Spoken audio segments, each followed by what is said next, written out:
Very good evening. You're watching the Free Press Journal live on YouTube. I'm Afrida Rahman Ali. With me is Tuhin Sinha, National Spokesperson of the BJP. Thank you, Tuhin. Very good evening. Thanks for joining us.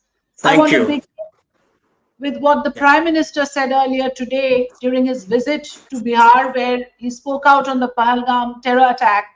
And he says India's spirit will not be diminished, it will not be broken by terrorism, terrorism will not go unpunished. Strong words coming from the Prime Minister.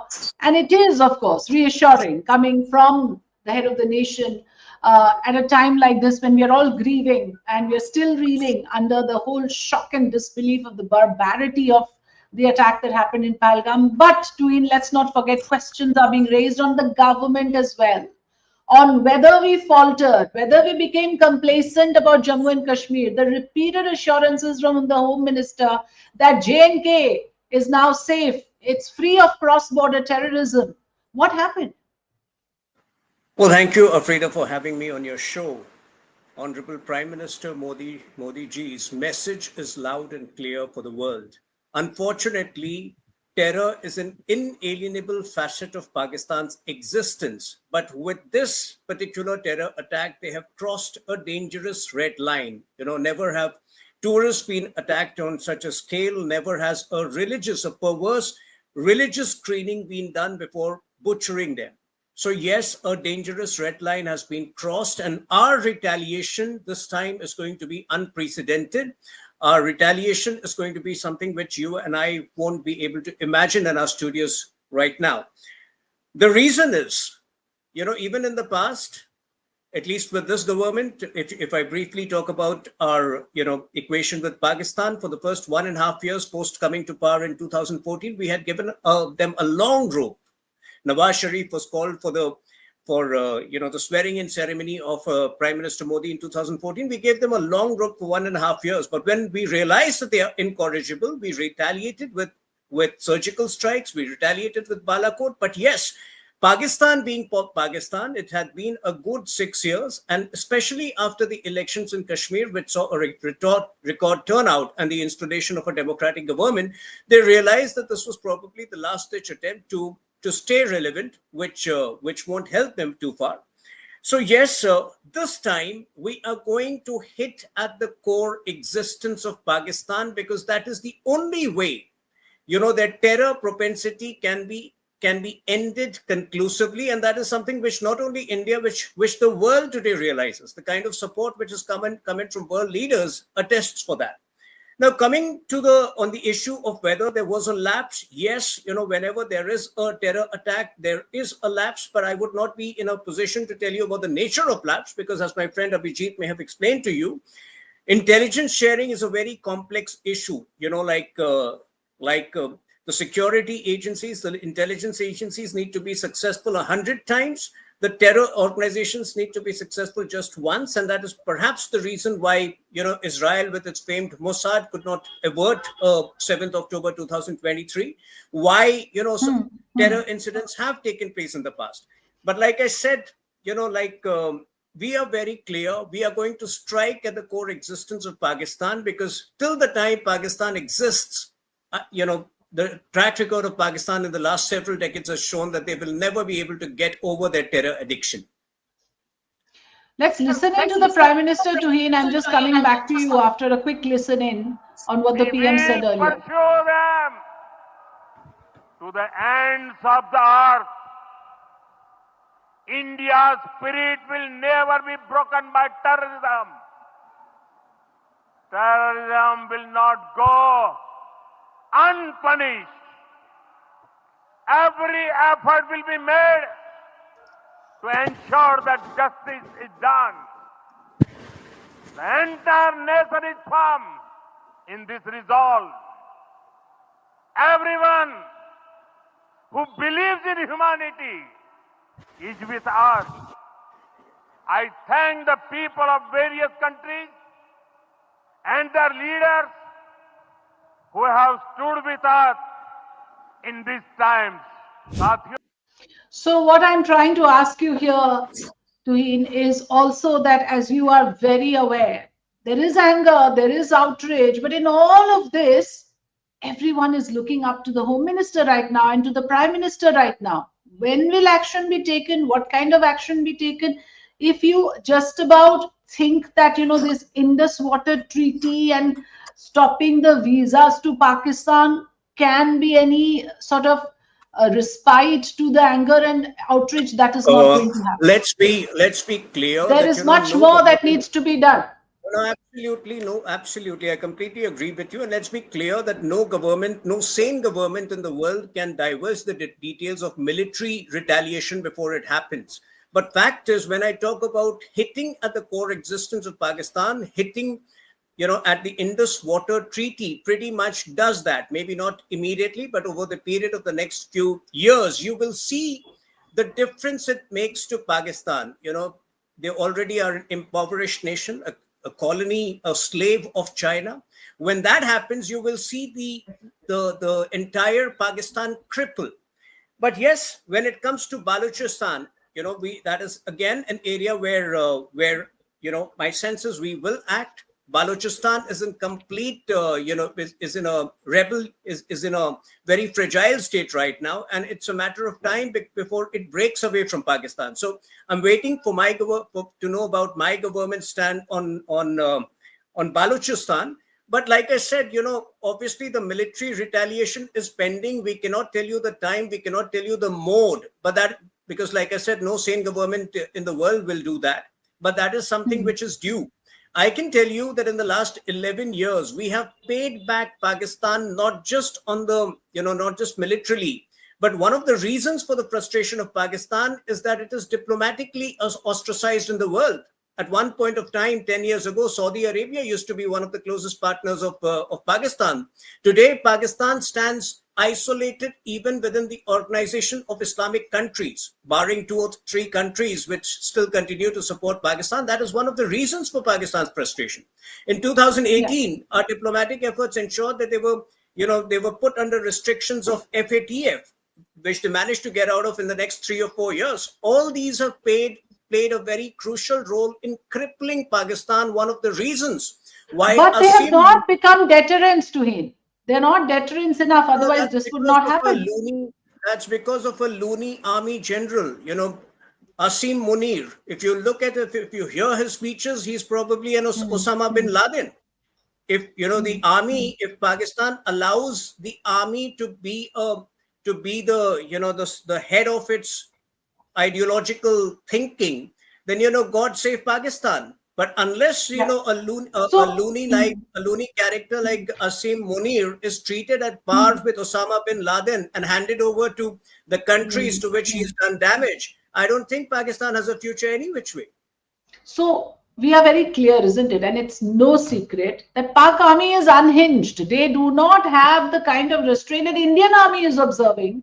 They operate on their own, without any control of their union government. And it's very different here. Is that what we are paying for? That, we obviously observe those international rules. We go by the book. And here is a country we are dealing with who doesn't go by the book. Now, there is this whole historical thing that is in front of us, and our repeated attempts to follow the rules and to go by the book is not helping us. So it's a very, very, very complicated.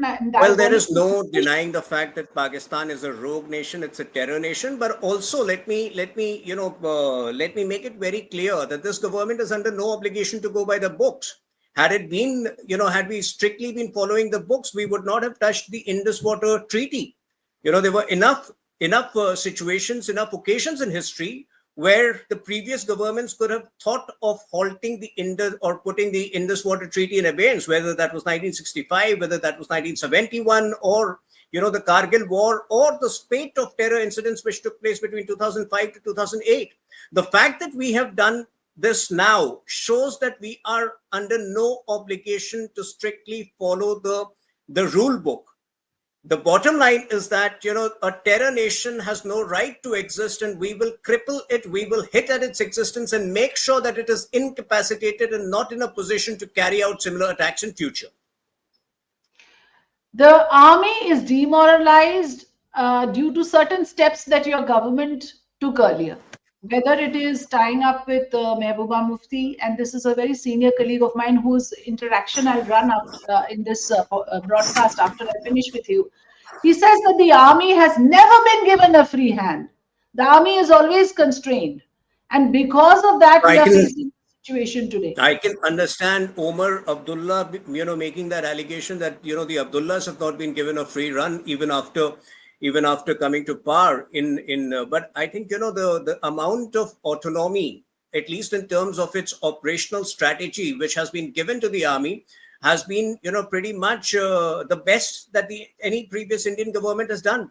The fact is, and the army does not get demoralized by the political alignment which we make. And by the way, that alignment of 3 years with Mehbooba Mufti, while in hindsight we regret that we obtained a whole lot of crucial information on what was going on in Kashmir, which played an effective role in our decision to abrogate Article 370.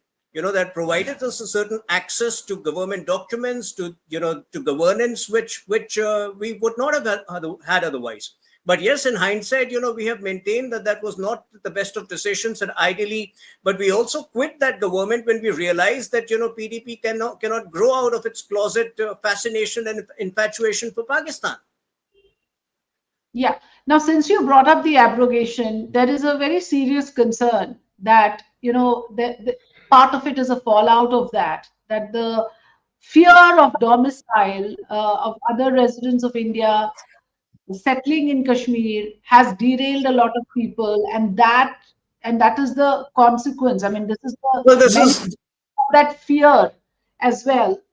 Though the Kashmiri people are resisting it, but there are groups who are now reacting to the fact that there's an assimilation which is happening, and there is an integration. Well, this reason that is happening.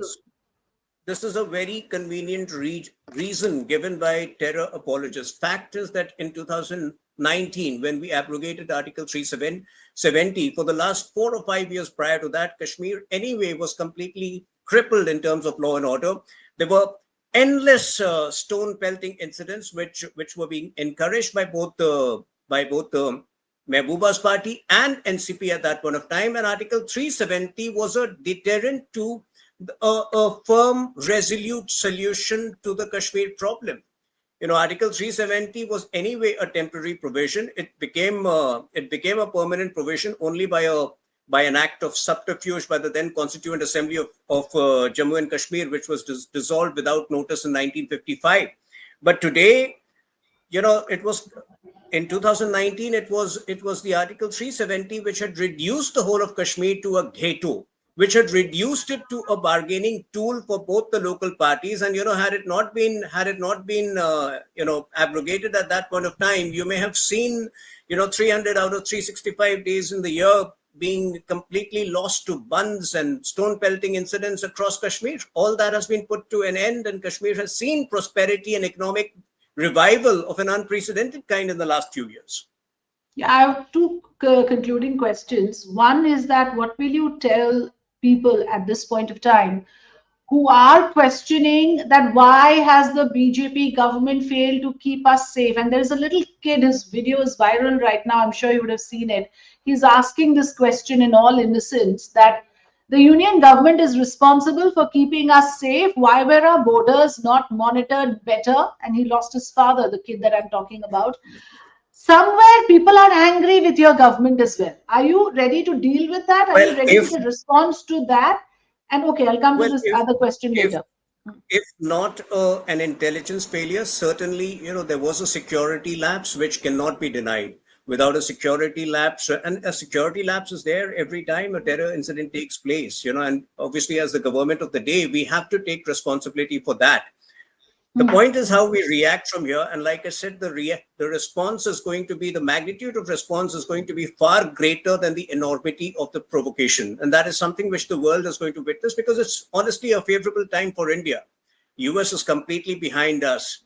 The most of Europe is, especially France and the superpowers, Australia is behind us, Japan is behind us. It's a good time for us to deal a body blow to Pakistan, which sets a benchmark for the world, and the world notices that as the right retribution for terrorism. Yeah. My concluding question, Tuhin, is that the Kashmiri people have shown an amazing amount of resilience and support to the union government this time, almost to a level that we have not seen before, with so many of them out on the street saying, we want terror and the terror groups out of our land. Here is an opportunity to completely use this opportunity to bridge any sort of alienation that might be there any further. Is the government prepared to do that? Is it doing enough to reassure the Kashmiri people, who, Well, the by the way, will government be has the been worst sufferers after Well, this, with the tourism being government impacted? has been consistently reaching out to average Kashmiris over the last, many years, over the last, especially after the application of Article 370, and that is one of the reasons why you see, Republic Day or an Independence Day being celebrated in a very flamboyant way across Kashmir. There was a time in 2015, 2016 where people would shudder to raise the Indian flag at Lal Chowk, which is at the heart of Srinagar. Now, the situation today is completely different. It's a 180-degree shift from there. So that's only because we have won the trust of the people. And yes, I really appreciate the sentiment of the average Kashmiris. They are 95% of the Kashmiris have nothing to do with terror. They are completely aligned with the idea of development. And in fact, there are multiple videos, where like I said, one of the reasons for this terror attack is because Pakistan feels completely, outdated today. It is completely obsolete in the valley. And especially with the inauguration of the Chenab, the Chenab rail link, the connectivity between Srinagar and Delhi would have been, a lot easier. That would have, so, the point is, politicians from all of these three parties, from PDP and National Conference especially, and some of the politicians of Congress, when they use terms like cultural invasion for tourists or for people who want to come and work in the valley, they're doing a huge and massive disservice to Kashmir. Kashmir is not a ghetto. Kashmir has always been an open land. In the 13th and 14th century, Sufi saints from Central Asia were thronged to Kashmir. It's only these people, the Mehbubas and the Abdullahs of the world, who have reduced Kashmir to a ghetto. Let us relate and let us identify with the aspirations of the average Kashmiri, and yes, let us help them grow. My heart goes out to them because today I'm sure for the next many months and maybe for even longer, they're going to lose a lot of business because of what happened, and the terror attack has left indelible scars not only for tourists but also for the people of Kashmir. Absolutely. Well, thank you so much, Tuhin, for speaking to My us, for pleasure. sharing your thoughts. And yes, of course, we are expecting the government to come up with a strong response and a strategy, not just on the short term, but also in the long term, to reassure people that another Pahalgam is not going to happen. And this time the response will ensure that. Thank you so much, Tuhin, for giving us Thank you. the time. Thank you. I'm going to leave our viewers with this conversation I had with my senior colleague earlier. Many of the points that I just raised with Mr. Tuhin Sinha comes from this conversation, as well as Executive Editor of Free Press Journal S. Balakrishnan pointed out to certain very key things, and these are the factors and their which are backers. sidelined from the headline. Listen in. We will pursue them to the ends of the earth. The Prime Minister has said in no uncertain terms that every last terrorist infesting our land will be wiped out. Those were his words in Bihar earlier today. I am with S. Balakrishnan, Executive Editor of Free Press Journal, to talk about India's response, Bala. Everybody is asking one question. They came, they shot at us, and they left. How are we responding? What are we going to do now? Kab karenge? Afrida, there's a lot of background to the whole thing. Till now, we are not clear as to what exactly we want to do in Kashmir, except for the scrapping of Article 370, which was a necessary and historic thing. Honest to God, even today, I don't believe that Article 370 is not in your statute book, but it's gone. It is a major political risk which the Modi government has taken. But beyond that, nothing else has been done. The biggest problem with the BJP did, the biggest blunder, Himalayan blunder, was joining hands with the PDP. The craze for power was so strong, even if PDP chalega, we will form a government with them. That politically weakened the BJP and the central government in a very big way. Because everybody should know what kind of a person you are dealing with in Mehbooba Mufti. They had no clue about her. What a totally slimy and the kind of unreliable ally she is, but still you join hands with her. And what is it that you found? You found murder FIR, IPC 320 FIR being filed against Major Aditya Anand. For what?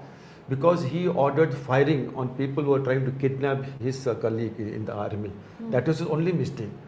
I was in the Supreme Court for some matter. At that time, I bumped into Major Aditya's father. He was crying with folded hands, pleading for justice in front of the court, saying that my son has done his duty in ordering the firing. If 3 people get killed, that was to prevent the kidnapping of an army officer. But no, this was the level to which it has gone. And the other thing, if you see, Colonel Purohit, who has been accused in the Malegaon blast kind of thing. The irony of the whole thing is that the Ministry of Defence has given an affidavit before the special court in Bombay saying that whatever Colonel Purohit did was with our knowledge. We were totally on the page at each and every step whatever he did. This is what the Ministry of Defence is saying, but the Home Ministry is under the BJP is persisting with the same line as the Congress government, saying that he was a Hindu terrorist, he did this, he did that, all without any proof whatsoever. You're saying something very significant here, Bala. Let me underline this for our viewers, because what you're saying here, and I am looking at it from the context and from the contrast of the Pak army. I mean, they are a force of their own. And they operate on their own tangent. And here you hold the reins with the army. And the army is, you told me this earlier, that army doesn't feel free. Can you explain that? Definitely. See, the question is, when these are only 2 instances. There are so many other instances where the army feels heavily kind of constrained. They don't have the freedom to do what they want. And you are to take on an ISI, which is a state within the state in Pakistan, which is the boss in itself.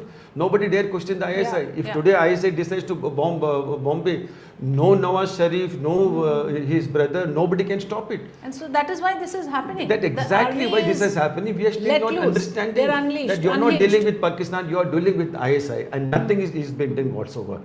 And unless and until you give a free hand to the Indian army, these kind of incidents will repeat themselves. And apart on the political level, what kind of governors have you given to J&K? Satyapal Malik, a man who has joined every blessed political party, who has no clue about the strategy in Kashmir, is completely blank about defense issues, issues of armed conflict knowledge. You appoint him as a governor. And the same man he sacked. After that he accuses you of plotting Pahalgam, plotting Pulwama, everything is doing that. This has happened, and this happened apparently due to cross-border terrorism. The larger narrative is this is cross-border terrorism. How could that happen? This is a state with a large border with Pakistan. It's a hostile nation. वो तो हैवान है ही, आपको पता है. तो उस हैवानियत का आपने पूरा देखा हुआ है नक्शा. Despite that, how did we get so complacent? Did we get overconfident that now Kashmir is peaceful? No, far from it. On the contrary, the Indian army, I'm very sorry to say, is a highly demoralized force in Jammu and Kashmir. You are not giving them the kind of freedom that they are kind of asking for. You are asking them to release terrorists. You just imagine Rajnath Singh as a defense minister. He goes to address a meeting in the Sher-e Kashmir Stadium in Srinagar along with Mehbooba Mufti. 4,500 people who were stone pelters, threw stones at the Indian army in the army convoy.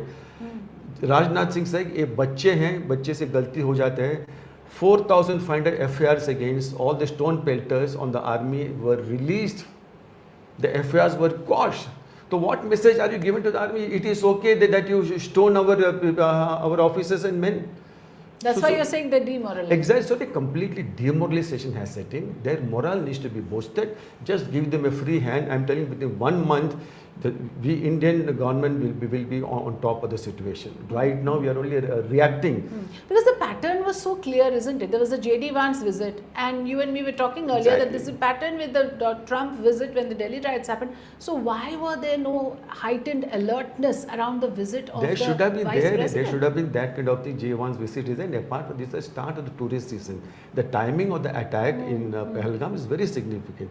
J.D. Vance's visit and also the start of the tourist thing. And if the tourist economy is kind of sabotaged, entire Kashmir economy goes down. Yeah. So the larger motive, the reason for all these things was very clear.